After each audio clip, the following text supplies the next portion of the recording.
Hello, the Just Tried here, and today I'm here to bring you my first ever Diablo 3 Witch Doctor guide or build. Uh, in the build that I will be showing you is a 80 plus GRIF build. Now, I'm not saying this is my build. I'm not saying it's not my build. I put my touch to it. It's just little skills I put. There might be people that actually have better builds out there. Well, same exact build. I am not implying this is my build. I'm not implying it's not my build. I'm just saying it's a build, and it's the build I use. So let's get to it. First off, I want to show to you guys the skills. Yeah, the skills. Alright, the skills I use is, for my little left click, I use Wall of Death, which enables you to put up a wall of zombies. And for all the weapon damage, this is your main, I would say this is like one of your main attacks, other than this is a pet build, so yeah, the skill rune I use is Communing of the Spirits because it summons a circle that deals massive damage and chills them. So, I mean, it slows the enemies and reduces the damage. Alright, for my right click, I use Piranhas with Piranha Nado because it practically does damage and it sucks people into it, and it's a great CC skill.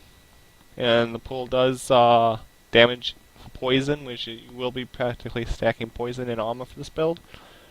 Alright, and let's... Ooh, I didn't do that. Alright, for my 4 action boss skills, the first one I use is Gargantuan, which is the first out of 2 pet skills you use, which summons a zombie Gargantuan to the party that deals damage.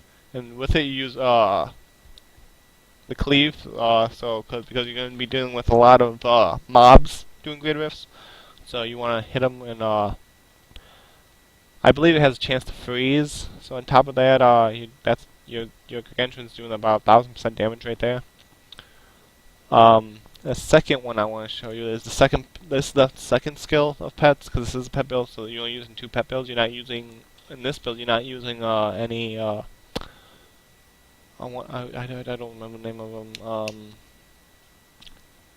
Let's see if we can find them really quick. You're not using a fetish. You're not using fetish army in this build. You are using summoning zombies and Gargantuan. With the summoning zombies, you are using Leeching Beast to get life gain, life on hit, so you're able to sustain life doing the high rifts. Alright, then the two I want to say, well, not two fills. Then you're using Soul Harvest to do massive damage. Not massive damage, you're doing it to collect armor.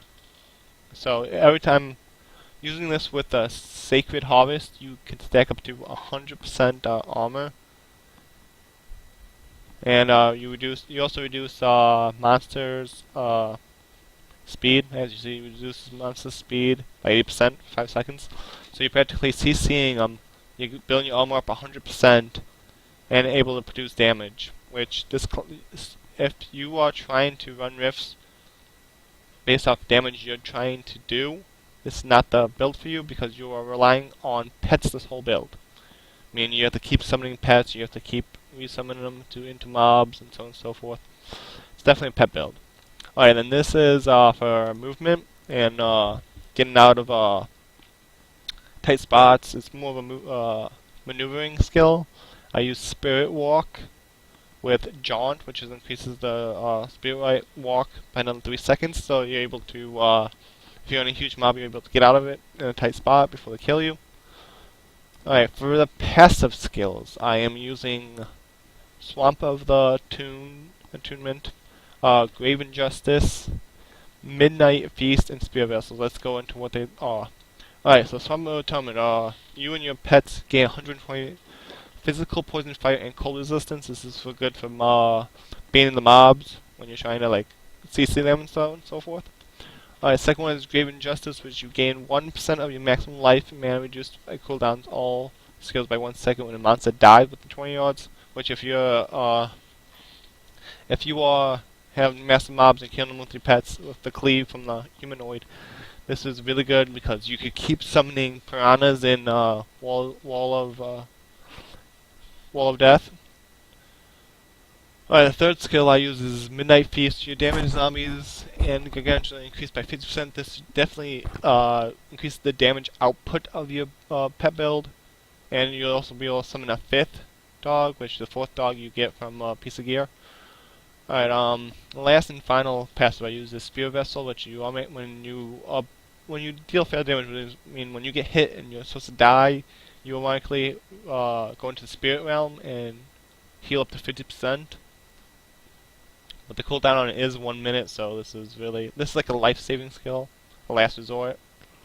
Alright, so that is my skills. For my gear, I am using, for my head I am using the Helltooth helm, which you want to stack a lot of health and intelligence in this build.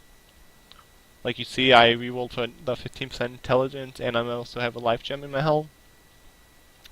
Alright, for my shoulders, you want, once again, health. You want intelligence, vitality, and resist all. You want to be able to withstand all the damage. You want a lot of health and a lot of intelligence and a lot of resistance in this build. Alright, for the neck, I am using a Helltooth Amulet for the chance of you gain the Fierce Loyalty passive. And the chance that you, the increased critical hit damage, intelligence, and you're using the damage off the ring. For gloves, you are using Tasca and Theos. And you want, once again, intelligence, attack speed for the rate of your attack. You want crit hit and crit hit chance. Crit hit damage and crit hit chance. For the fact that you're trying to get those crits from your pets up there. This also increases your attack speed of your pets by 45%, so that's a great deal. For the chest, you're using the Helltooth Tunic, which you want intelligence, vitality, and you want to increase your Gargantuan's damage, which that's what I'm going with. And with 3 intelligence, you could, if you were lacking health, you could put health life gems in there if you really want to, but I'm using damage gems, intelligence. Alright, for your wrists, you want to use a Lakbuzz, I don't know how to pronounce it, Lakbuzz ornament. I'm using this for the cold damage increase. The intelligence and vitality, of course, is a thing. By hit chance, I think that might be a perfect hit chance roll. But it also reduces all damage taken by 6 points for each stack of Soul Harvest, and you have 10 stacks of Soul Harvest on at one time using the Soul Harvest, using the Sacred Harvest. So yeah, practically doing 60% of reduced damage using that. The belt, I'm using a Hellcat Weisgard. You're supposed to be using Witch Hour, which I've been playing all Season 5, and I still haven't found a Witching Hour. I don't think I'm going to try to. I don't know. We'll see if I get the Witching Hour. But you're supposed to use a Witching Hour for the fact of, let me think, for the fact of,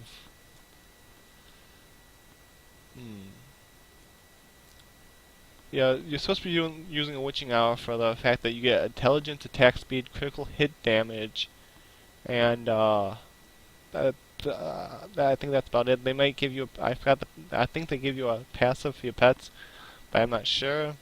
But let's move on to the ring. Right now I'm using a conversion of elements for the crit hit damage and the crit hit chance and intelligence, and the fact that it cycles through each element, so you're not just doing one attack. You could be doing poison, cold, fire, and arcane. Well, you could be doing arcane, cold, fire, holy, lightning, physical damage, and poison. There we go.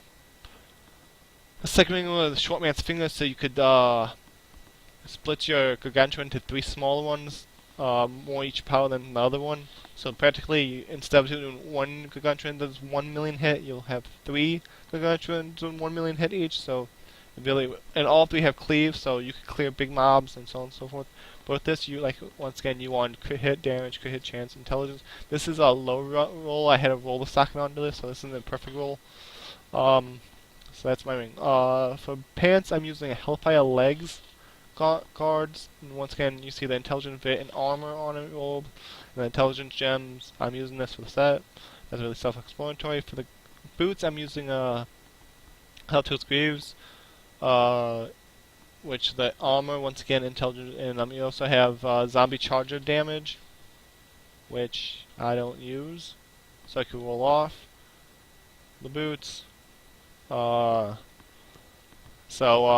as you see throughout this video, I do not, half my stuff is even ancient, so this is the 80 plus GRIF build, but it's not all the way complete. Once it's fully complete, I'll be able to do maybe 85s GRIFs. For my offhand, I am doing Harini's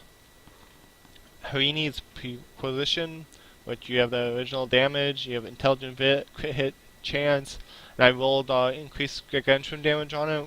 But I'm mainly using this because first enemy you damage, you reduce the damage by 6% of charmed, so practically invulnerable to damage with a Rift Guardian, so for a little bit at least. And the last piece I'm using is Sacred Harvest, which enables your Soul Harvest to stack up to 10 times. I rolled percent damage onto it. Also I have cold damage of 1300 plus. I had intelligence and vit. And I also have life after kill, just so I could have more damage on the kill. Alright, next we're gonna talk about the gems that are in my gear. The first one is Enforcer, which increases the pet damage. You definitely want to get these gems up to at least 70 plus, if not 80 plus. My gems aren't that high yet. In order to do this build.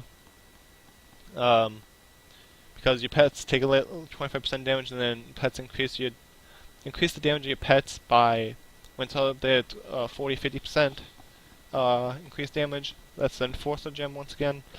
The next gem is the Bane of the Trapped, which increases damage against enemies under the effect of control impairing effects.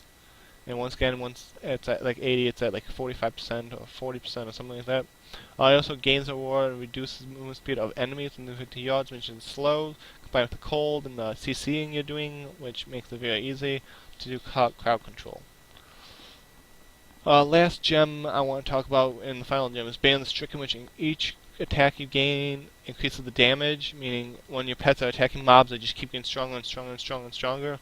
You also gain then 25% increased damage against bosses and Rift Guardians, which I'm pretty sure that counts for elites and champions, but also easily to clear your Rift Guardian.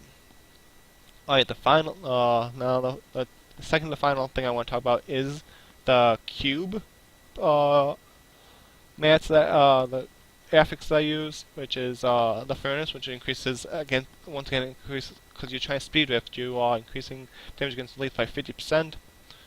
Next is Mask of Germ, which your pet damage is increased by 100%. This is a need for the pet build, a need. And then Wing of Royal Grandeur, which reduces the set by 1, which you're able to use. As you see, I'm only wearing 5 pieces, and I have the 6 set bonus. Alright, the final thing I want to talk about is my Paragon points. Now, the way you want to do your Paragon points for this is you want to max out movement speed first, so you don't have to have those movement speed on your boots.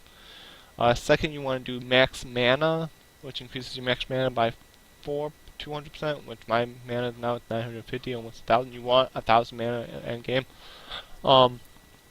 Just for the fact when you're clicking and stuff. After you do max mana, you want to do intelligence. Well, this is what I'm doing. I'm doing intelligence up to 50, and then next I'm doing vitality up to 50, which you can see I'm not really doing good, not keeping up with my Paragon points. As far as offensive, you want to do cool. You want to max out. First, you want to max out cooldown reduction, which makes you able to cast Wall Death and Piranhas faster. Right now, I'm working on a different build, but that's what you want to max first.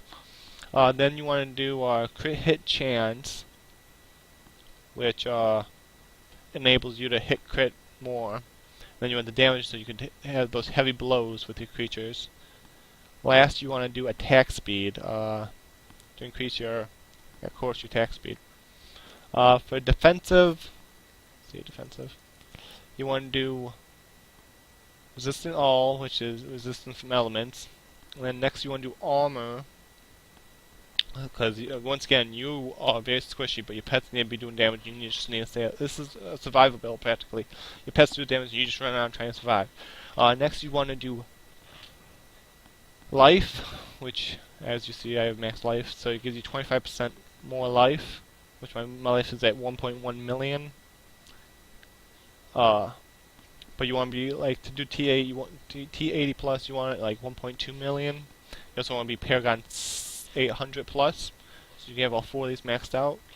And lastly, you want to do life regeneration, which regenerates your health last when you're jaunting away or when you're running away from mobs. You want to be able to recover that life before you hit the next mob. For utility, you want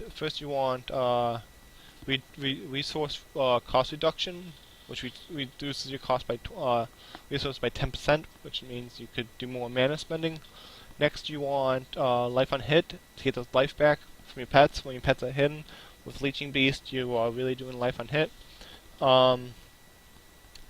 Third, you want area damage, so you can actually, when you're doing your Soul Harvest, your Wall of Death, and your Piranhas, you want to be able to do that. And when also it helps out with your Gargantuan Cleave.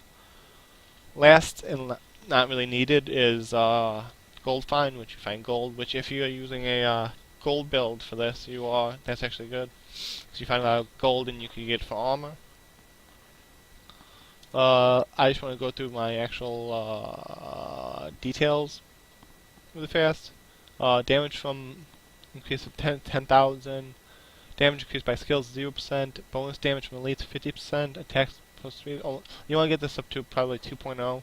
Attack speed increase 21%. Crit hit chance 46. Crit hit damage 408%. Area damage 50%. Cooldown reduction 5%. Cooled damage increased 20%. Gargantuan damage increased 26%. Increases charge damage by 13%. You got your armor of 8,000 plus. You got your physical damage 1,000 plus. Your cold damage over 1,000. You want all these over 1,000, if not over 1,500. Then you got your resistance. You want this. I really don't care about because you are, depending on your pets, you're not really in the battle. Maximum health. You got your total life bonuses. You got your life per second, which is 11,000. When you have 1 million health, that's really good. Life on hit is 8,000, so practically you have 8 pets, so you're getting 64,000 life per hit, which that's really good. If you get 100,000 life per hit, that would be better, because then you just practically you're doing you're healing within seconds. My mana regeneration is only 57, which is really low. Mana cost reduction 10%. Movement speed is capped out in 25%. My gold, that doesn't matter. This doesn't matter. None of this matters. As you see, Mechanized Cube is whipping the Furnace, Armor, Marco Gem, Jewelry, Royal Ring of Grandeur. Now, this should get you Greater Rift 80 plus. If not, then you're doing something wrong. Well, all I gotta say is that this is a viable build, and I hope you try it out. Tell me how you like it. Comment below how you like it. I guess until next time, my friends. Like I always say, like, comment, subscribe. Bye bye.